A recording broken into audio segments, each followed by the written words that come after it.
Hey guys, TheGamingGeek here, and welcome to episode 32 of the weekly roundup. There hasn't been much news this week, but without further ado, let's dive into the first piece, and that has to do with Battlefield 4. Now, they've been teasing Battlefield 4 like crazy to us. They've given us little teasers which are about 30 seconds long, or not even that on some of them, and you just see like a boat, or one, I'm not sure if one is a submarine or a boat, I'm really not sure, but it's demonstrating us water-based, sea-based warfighting.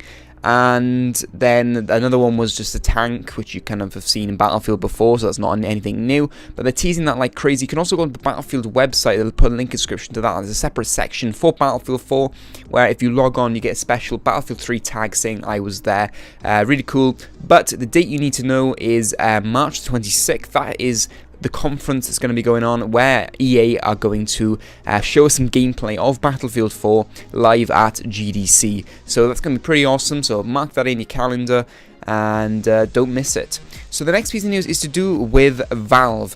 Now, they're announcing that they're doing a new feature which allows you guys, the players, to try out games before they're actually launched, and it's called Early Access. And basically what you can do is, as they're going through the development stage, like normally you can play betas of games and things like that, you can actually play the beta or alpha versions of these games as they're being developed, and then provide feedback directly to the developers and shape the way that the game's actually made. So that's really, really cool. I have a list on my phone which I'm just going to pop up really quickly of the games that are currently going to be doing this. There's not much, so one of them is 123 Kick It, Arma 3, Drunken Robot Pornography, yeah I know, Gear Up, Gnomoria, Kenshi, Kerbal Space Program, Kinetic Void, Patterns, Prison Architect.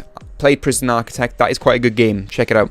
And Starforge and Under the Ocean. So there you go. Not, Arma 3 is probably the most popular thing out of that. But, this could be a start of something, let's say. You're not going to have all the big developers jumping on it straight away, but, it could be a good thing, as long as it's implemented well and as long as the developers actually see the benefit, because the developers aren't going to go to the extent of doing that unless they really do see the benefit of the feedback that the users are giving. So hopefully it goes well, but it could be something that shapes the future of developing games. And the final piece of news is to do with SimCity. There has been a new patch, it is 1.8, and I have a list here of all the features that it fixes. 1.7 was out earlier in the week, so I didn't bother mentioning both separately. 1.7 is also out, and that fixed a lot of the traffic issues that were going on. Basically, roads were getting clogged full of traffic that shouldn't be getting clogged full of traffic. They fixed those bugs in 1.7, and now 1.8 out. They are releasing them pretty quickly. 1.8, there's a lot of stuff here. I'm going to run through as quickly as I can. So general stuff. Police stations can no longer hold more prisoners than the capacity.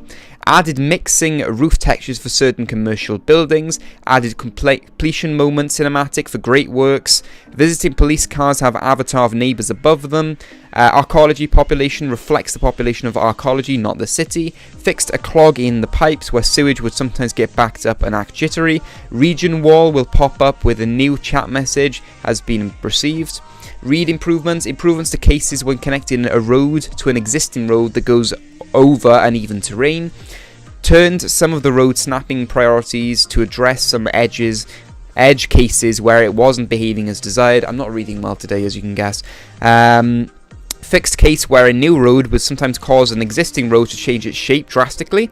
Made upgrade roads mini tutorial appear at the appropriate time. Fixed a 4-lane bridge to improve divider line placements. Text improvements. Clarified alerts about residents not moving in because of high taxes to state if it is residents, commercial, business, or industry that won't move in because of high taxes. For God's sake, I can't read. That's quite a good one, actually, the high taxes thing, because you never know, like, this is high taxes, and like, well, who's complaining? Is it the industry people? Is it the residential, commercial? Improved text and icons on cities and region view. Updated text for become a suburban city. Updated requirements, text for hazmat garage for clarity. There we are. That's basically it.